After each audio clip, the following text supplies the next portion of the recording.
जय जय रघुवीर समर्थ। जय जय रघुवीर समर्थ। श्रीमद दासबोध दशक पहिला स्तवननाम समास 9वा परमार्थ स्तवननाम श्रीराम समर्थ।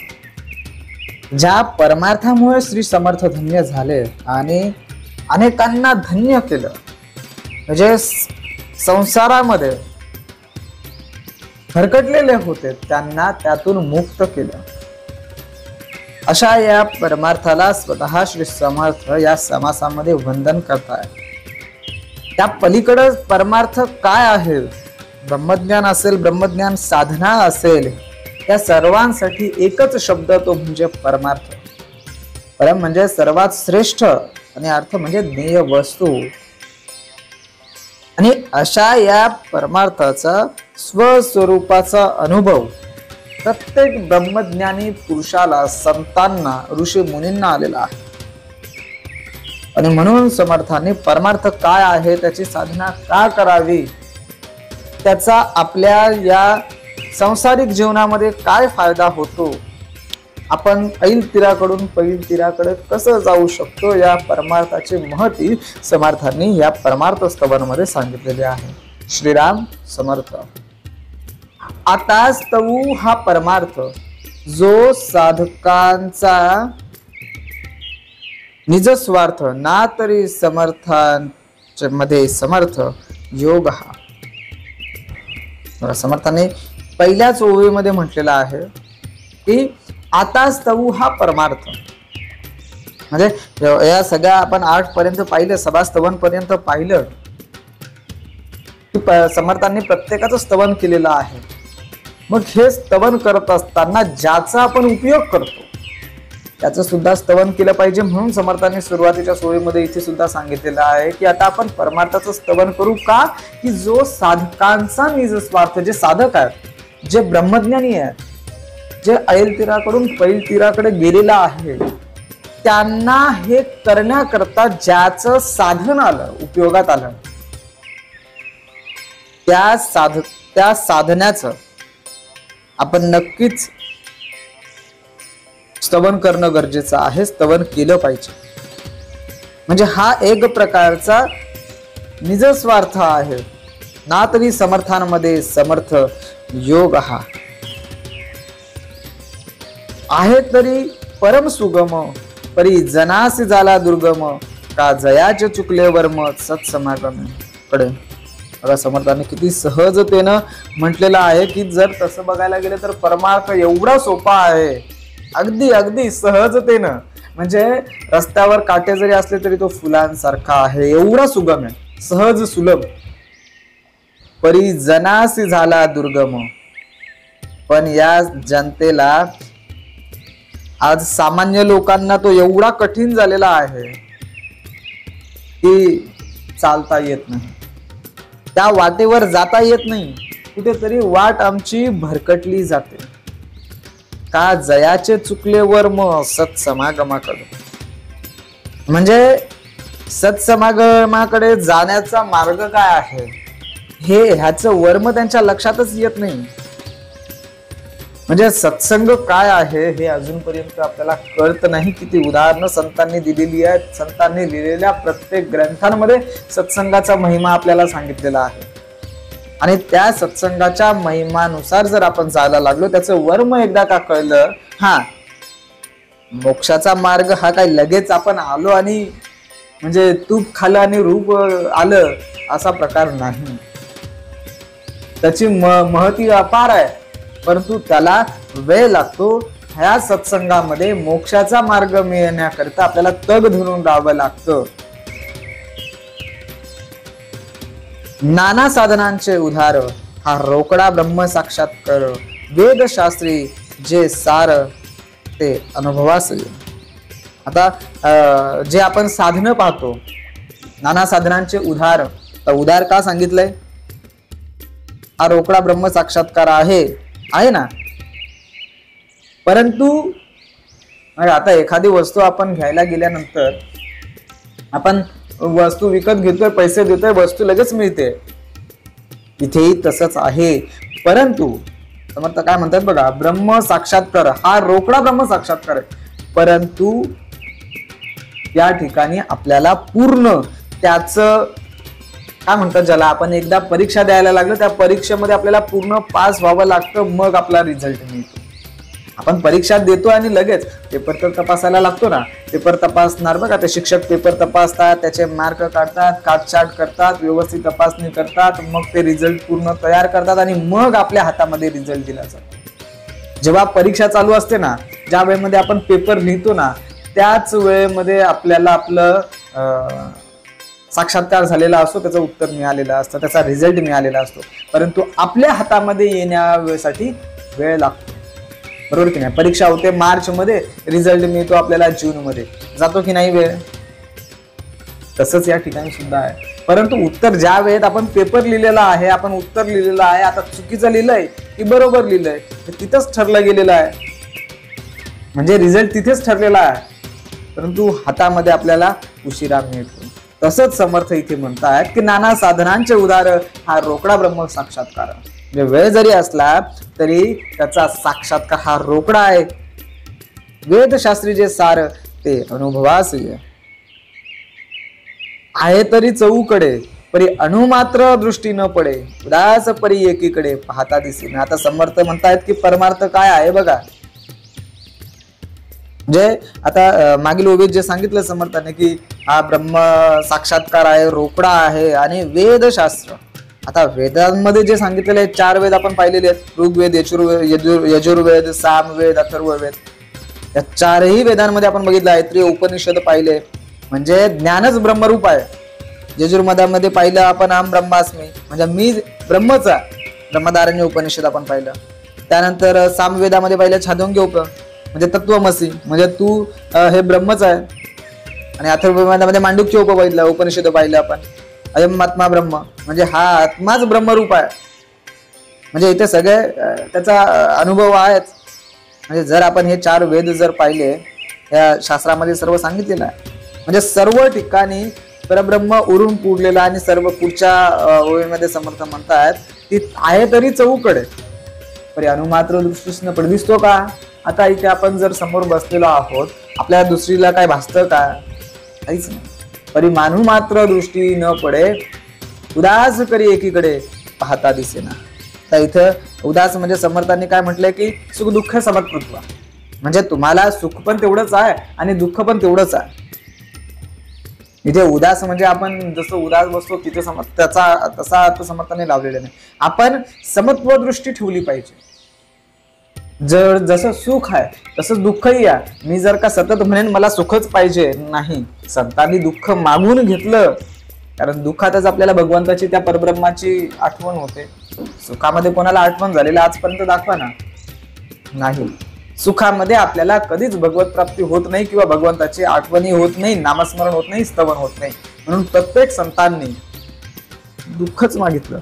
परंतु समर्थ इथं काय म्हणतात की उदास या शब्दाचा समर्थाने अर्थ सांगितला समत्कृत्व. सुख दुःख हे दोन्ही समानच असले पाहिजे. आकाश मार्गी गुप्त पंथ जाणती योगीय समर्थ, इतरांस हा गुह्यार्थ सहसा न कळे. बघा आता समर्थांनी त्याही पलीकडे जाऊन सांगितलेलं आहे की आकाश मार्गी गुप्त पंथ, म्हणजे जो रस्ता आहे आकाशामध्ये. आता आकाशामधून कोण जातं? पक्षी फिरत असतात बघा. पक्ष्यांचा रस्ता आपल्याला कधी दिसतो का? म्हणजे आपण सांगूच शकत नाही पक्षी कुठून कुठून कुठून कुठून कसे फिरत जातात, आपल्याला दिसत नाही. परंतु त्या पक्षाला बरोबर तो रस्ता माहिती असतो. म्हणजे आज जर का या गावातून पक्षी दुसऱ्या गावामध्ये गेलेला आहे, येताना तो बरोबर त्याच रस्त्यातून येत असतोय, आपण रस्ता विसरतो. सकाळून संध्याकाळी एका ठिकाणी गेलो, आपल्याला पुन्हा यायला आपण रस्ता विसरून जातो.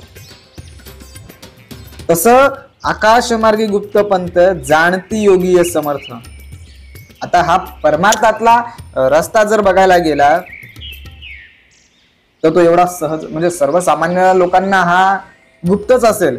परंतु ज्या वेळेमध्ये परब्रह्मासोबत आपण, भगवंतासोबत आपण जेव्हा परमार्थ करत असतो, तेव्हा हा गुह्य मार्ग, गुप्त मार्ग आपल्याला नक्कीच कळतो. इतरांचा हा गुह्य तर सहसा न कळे. हा गुह्य मार्ग आपल्याला एवढा सहजासहजी कळणारच नाही. आपण प्रयत्न करावं, कितीही करावं, पण तो कळणार नाही, न कळण्यासारखाच असतो. कारण हे फक्त परमार्थच सांगू शकतं मोक्षाचा मार्ग काय आहे. साराचेही निज सार अखंड अक्षय पार नेऊ न सक्ती तस्कर काही केल्या. म्हणजे सार असार त्याच्यामधून मिळणारा जो काही निज सार आहे, हा जो काही भ्रम आहे तो आपल्याला एवढा सहजासहजी कधीही कळणार नाही. अखंड अक्षय अपार त्याचा जो रस्ता आहे तो अपार आहे, अखंड आहे, अक्षय आहे, जो कधी त्याचा कधी क्षय होणार नाही. तो अखंड आहे, त्याला कधीही परमार्थ असा आहे की तो कधीही खंडित होऊ शकत नाही. अपार नेऊ न सक्ती तस्कर. आता इथे तस्कर म्हणजे आपण चोर एखादा येऊन बसला, त्याने म्हणावं की मी आता परमार्थ चोरून नेतोय, नेऊ शकतो ना?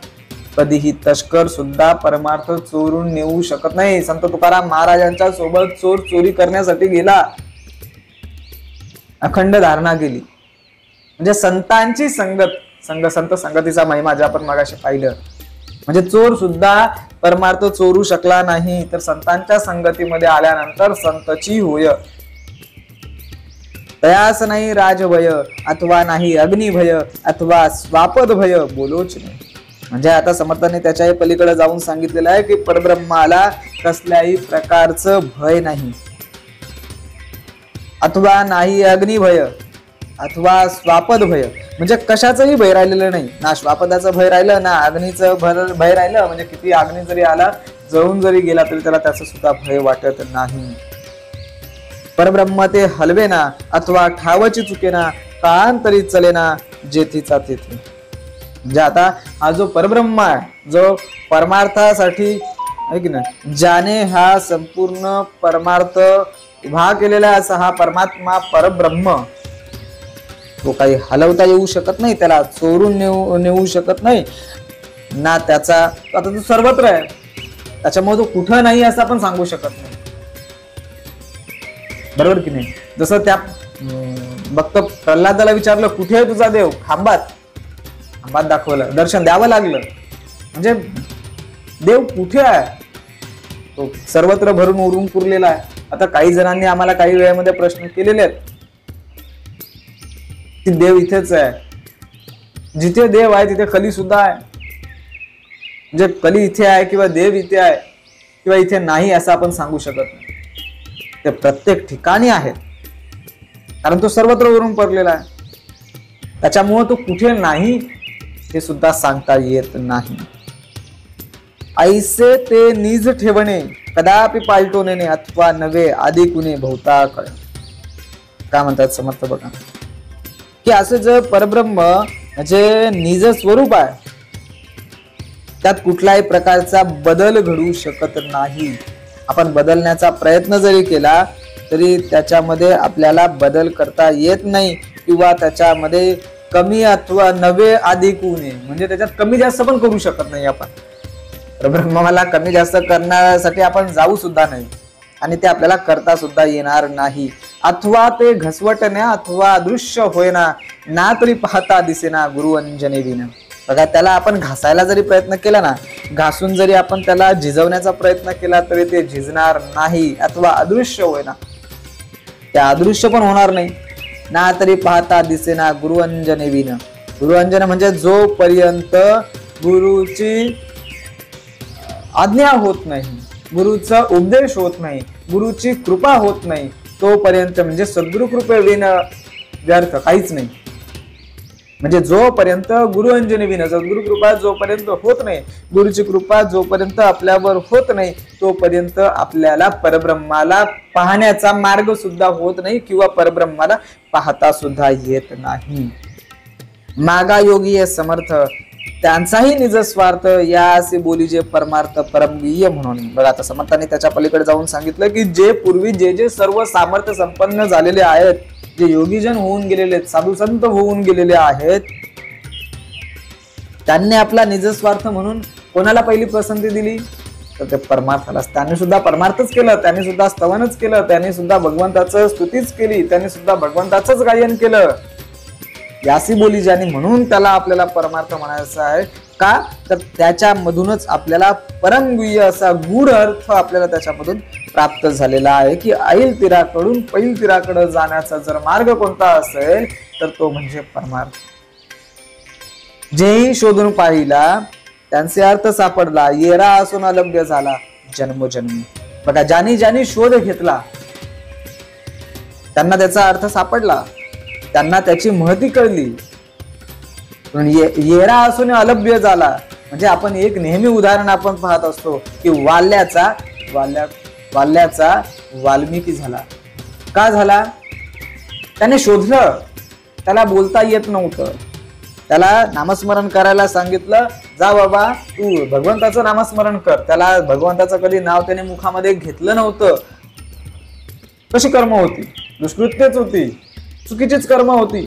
मरा बोलता बोलता बोलता बोलता कधी मराचा राम झाला आहे त्याला सुद्धा कळलं नाही. म्हणजे येरा असूनही अलभ्य झाला जन्मोजन्मी.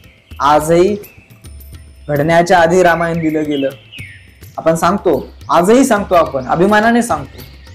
कथा आपण सगळ्यांनी बघितलेली असेल, कसा वाल्याचा वाल्मिकी झाला. म्हणून समर्थांनी इथे, आणि हे कशामुळे झालं? नामस्मरण केलं, भगवंताचं गुणगान गायलं, परमार्थ केला. म्हणून समर्थांनी ही ओवी लिहून ठेवलेली आहे की जे शोधून पाहिला त्याचे अर्थ सापडला, येरा असून अलभ्य झाला जन्मोजन्मी. अपूर्वता या परमार्थाची, वार्ता नाही जन्म मृत्याची, आणि पदवी सायुज्यतेची सन्निधची लाभे. बघा, समर्थांनी त्याच्याही पलीकडे सांगितले. पुन्हा इथं तोच उदाहरण आपल्याला घेता येईल, वाल्याचा वाल्मिकी झाला. आता या परमार्थाचं वैशिष्ट्य असं आहे की त्याचा लाभ झाल्यानंतर वार्ता नाही जन्म मृत्यूची. म्हणजे जन्मचा फेरा जो आहे, आपण म्हणतो 83,99,999 योनी आहेत, ह्याच्यातून जर मुक्त व्हायचं असेल, मोक्षाला जायचं असेल, जन्म मृत्यूचा आपल्याला फेरा चुकवायचा असेल, परमार्थाशिवाय कुठलाही तरणोपाय नाही, परमार्थाशिवाय दुसरा कुठलाही मार्ग नाही. आणि पदवी सायुज्यतेची, परमार्थ करा, भगवंत स्तवन करा, भगवंताचं नामस्मरण करा, भगवंताचं गुणगान गा. पदवी कुठली आहे? सायुज्यतेची आहे, जीवन मुक्तीची आहे, आणि ती सुद्धा सन्निधीची लाभ आहे. म्हणजे रोकडा आहे. सुरुवातीला समर्थांनी सांगितलंय रोकडा ब्रह्म साक्षात्कार, रोकडा आहे. पुन्हा इथे समर्थांनी ते सांगितलेलं आहे. माया विवेके मावळे, सारासार विचार कळे, परब्रह्म तेही निवय अंतर्यामी. आता काय समर्थ म्हणतात बघा, विवेकाच्या जोरावर नामरूपात्मक जी माया आहे तिचं निराकरण करणं, बरोबर की नाही? सारासार विचार, कारण आपल्याला हेच कळत नाही, हे फार महत्वाचं आहे. सार काय असार काय हे आजतागत आपल्याला कधी कळलं नाही. समर्थ म्हणतात की परमार्थ करत असताना आपल्याला मायेने जे काही गुंडाळलेलं आहे, आपल्याला मायेमध्ये अडकवलेलं आहे, संसारामध्ये अडकवलेलं आहे, त्याच्यापासून मोकळं होता येतं. सार असार काय आहे त्याचं विवेचन होतं, त्याचा निवाडा होतो. परब्रह्म तेही निवय अंतर्यामी. म्हणजे नित्य परब्रह्माची आपल्याला अनुभूती होते, कळतं नक्की परब्रह्म काय आहे. ब्रह्म भासले उदंड, ब्रह्मी बुडाले ब्रह्मांड, पंचभूतांचे तोतांड उच्च वाटे. म्हणजे एकदा का आपल्याला ह्याचा विचार कळला, परब्रह्माची आपल्याला अनुभूती आली, प्रचिती आली, की मग हा सर्व व्यापक ब्रह्मानुभूती जेव्हा आपल्याला कळतो, सर्व ब्रह्मांड समाविष्ट असल्याचा विवेक विचार नक्कीच निश्चित होतो. आणि मग जे काय पंचभूतांचे थोतांड आपल्याला नक्कीच मग तुच्छ वाटणारच त्या ठिकाणी.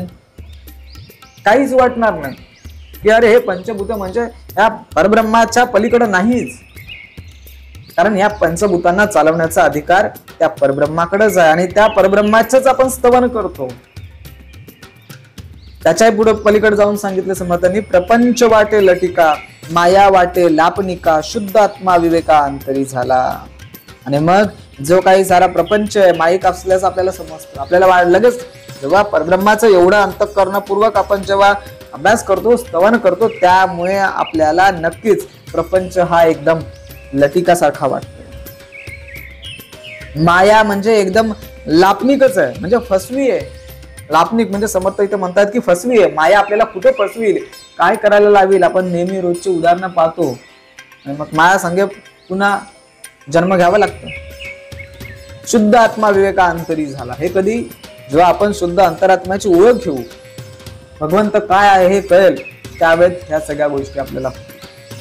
ब्रह्मस्थित बाणता अंतरी, संदेह गेला ब्रह्मांडा बाहेरी, दृश्याची जुनी जर्जरी कुहीट झाली. त्याच्याही पलीकडे समर्थाने जाऊन सांगितले बघा काय, की विवेक विचारांमुळे अंतरात शुद्धता आपल्याला येते. त्यानंतर मग ब्रह्मस्थिती अंतःकरणामध्ये सहज स्थिरावल्याच्या नंतर आपल्याकडे असलेला जो संदेह आहे हा सहजतेनं बाजूला होतोय, सहजतेनं. आणि मग जे काही आपल्याला दृश्य दिसतं, जो काही संसार आपल्याला दिसतो, तो या परमार्थामुळे आपल्याला कसा दिसतो, दृश्याची जुनी जर्जरी कुहीट झाली. म्हणजे तो एकदम कुचकट आहे, जुनाट आहे, विरळ आहे आणि जीर्ण आहे. म्हणजे आपला जो काही भ्रम होता की जो काय आहे तो संसारच आहे, त्या संसारातच माझं सर्व आहे, हे सगळं आपल्याकडून मग तेव्हा निघून जात. ऐसा हा परमार्थ जो करी त्याचा निज स्वार्थ, आता या समर्थास समर्थ किती म्हणून म्हणावे. म्हणजे बघ आता समर्थांनी एवढं सांगितल्यानंतर समर्थ पुढे जाऊन काय म्हणतायत की हा परमार्थ किती निज स्वार्थ आहे. म्हणजे त्याचं गुणगान जेवढं गाईल तेवढं कमीच आहे. म्हणजे त्याचं आपण मोजमाप सुद्धा करू शकत नाही. या परमार्थाकरिता ब्रह्मादिकांस विश्रामता, योगी पावता तन्मयता परब्रह्म. म्हणजे या परब्रह्म, या परमार्थामधूनच जे ब्रह्मादिक आहेत, जे साधू संत सज्जन आहेत, जे ऋषीमुनी आहेत, त्यांना विश्रांत जी काही मिळाली ती याच परमार्थामुळे मिळालेली आहे. म्हणजे या परमार्थामुळेच त्यांना शांती लाभते, त्यांना सहजगत्या ब्रह्मत्व प्राप्त होतं. योगी सुद्धा तन्मयता याच परमार्थामधून पावत असतात. परमार्थ सकास विसावा, सिद्ध साधू महानुभावा, सेखी सात्विक जड जीवा, सत्संग करून. या सत्संगामधूनच या सगळ्या गोष्टी. पुन्हा समर्थाने तीच ओळी सांगितलेली आहे काय, की सगळ्यांना सिद्ध असतील, साधक असतील, ब्रह्मज्ञानी असतील, अनुभवी असतील, साधू असतील, यांना सगळ्यांना परमार्थामध्येच विसावा आहे, परमार्थामध्येच अपरम शांती आहे.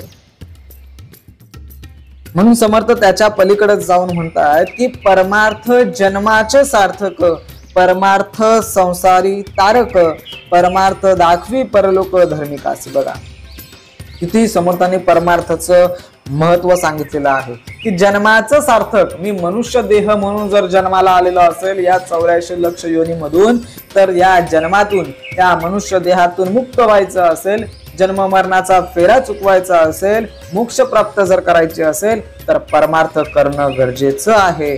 परमार्थ संसारी तारक, म्हणजे या संसारामध्ये जे काही मला त्रास आहेत, संसारामध्ये ज्या काही अडचणी आहेत, यातून जर का मला भवसागरातून तरायचं असेल, या अडचणीतून मला जर का तरायचं असेल, तर परमार्थ करणं गरजेचं आहे. आणि साधकांना सुद्धा हाच आधार आहे. या परमार्थाला संसारामधून तारण्याचं या संसारामधून तारण्याचं काम हे परमार्थ करतं. आणि परलोकामधून परमार्थ दाखवी परलोक धर्मिकासे. धर्मिकाला परमार्थ हा परलोक दाखवण्याचं काम. ये लोकातून मला परलोकामध्ये जायचंय, परलोकातून ये लोकामध्ये यायचंय, हे आपलं आपण ठरवायचंय.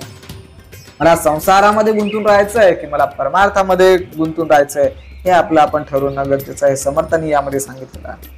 परमार्थ तापसांसी थार, परमार्थ साधकांसी आधार, परमार्थ दाखवी पार भवसागराचा. पुन्हा परमार्थाचा समर्थाने उल्लेख इथं तोच केलेला आहे की मोक्षासाठी म्हणूनच तापसी लोक परमार्थाचा आधार घेतात.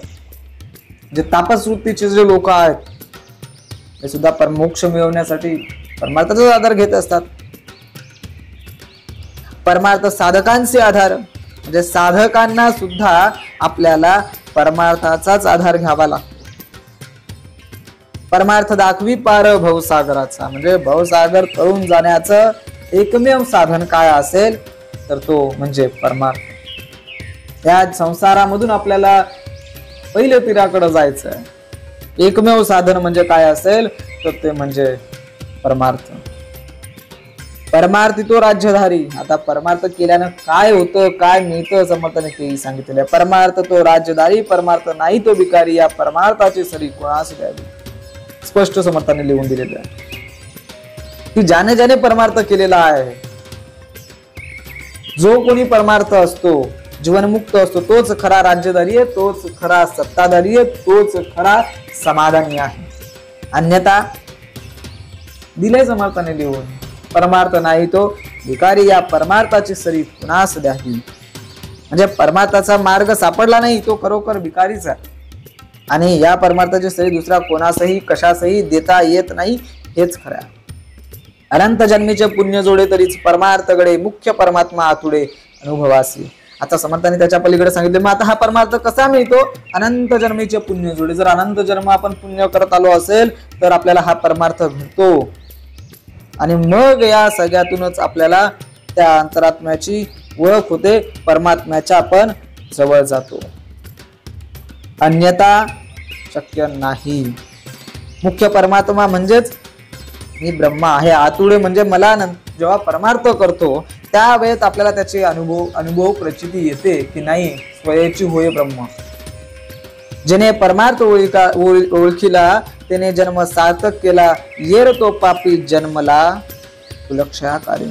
आता ज्याला परमार्थाची ओळख कळली, ज्याला संत संघाचा महिमा कळला, ज्याला प्रपंचातून या संसारातून मुक्त होण्याचा मार्ग कळला, मोक्षाकडे जाण्याचा मार्ग कळला, भवसागर पार करण्याचा मार्ग कळला, ज्याने परमार्थ ओळखीला त्याने जन्म सार्थक केला. बाकी येर तो पापी जन्माला कुलक्षयकार, कुलाचा क्षय करण्याकरताच तो पापी म्हणून जन्मलेला आहे असं समर्थ म्हणतात. स्पष्टपणे समर्थांनी इथे उल्लेख केलेला आहे की आपण जर असे चुकीचे कर्म करत राहिलो तर आपल्या कुलाचाही नाश असो. भगवत प्राप्ती विन करी संसाराचा सीन, त्या मूर्खाचे मुखावलोकन करूच नाही. बघा समर्थ काय म्हणतात त्याच्या पलीकडे जाऊन की भगवत प्राप्ती विन म्हणजे जो भगवंताच्या प्राप्तीचा मार्ग स्वीकारत नाही आणि जो या संसारामध्ये अडकून आहे, तो साधना करत नाही, जो भगवत प्राप्ती स्तवन, भगवंताचं नामस्मरण, भगवंताची नवविधा भक्ती करत नाही, जो केवळ फक्त आणि फक्त संसाराचाच भार घेऊन राहिलेला आहे, संसाराचंच ओझं घेऊन चाललेला आहे, संसारातच अडकून आहे, त्या मूर्खाचे मुखावलोकन करूच नये. म्हणजे त्याचं तोंड सुद्धा पाहू नये, त्याची संगत सुद्धा धरू नये असं समर्थ म्हणतात. म्हणजे समर्थांनी स्पष्ट भाषेमध्ये लिहून ठेवलेलं आहे. भल्याने परमार्थी भरावे तरी शरीर सार्थक करावे, पूर्वजान सुधरावे हरिभक्ती करून. म्हणजे भल्याने भक्ती करावी, शहाणानेच भक्ती परमार्थ करावं आणि आपलं शरीर सार्थक करावं, या मोक्षाच्या प्राप्तीला जावं, जन्म मृत्यूच्या फेऱ्यातून आपण बाजूला व्हावं. पूर्वजास आणि एवढंच नव्हे तर त्याच्याही पलीकडे समर्थांनी सांगितलेलं आहे की हरिभक्ती करून आपल्या पूर्वजांस, ही नवविधा भक्ती करून आपल्या पूर्वजांचा उद्धार करायला पाहिजे. इति श्रीदास बोधे गुरु शिष्य संवादे परमार्थ स्तवनाम समास 9. जय जय रघुवीर समर्थ. इदनं मम श्रीराम समर्थ.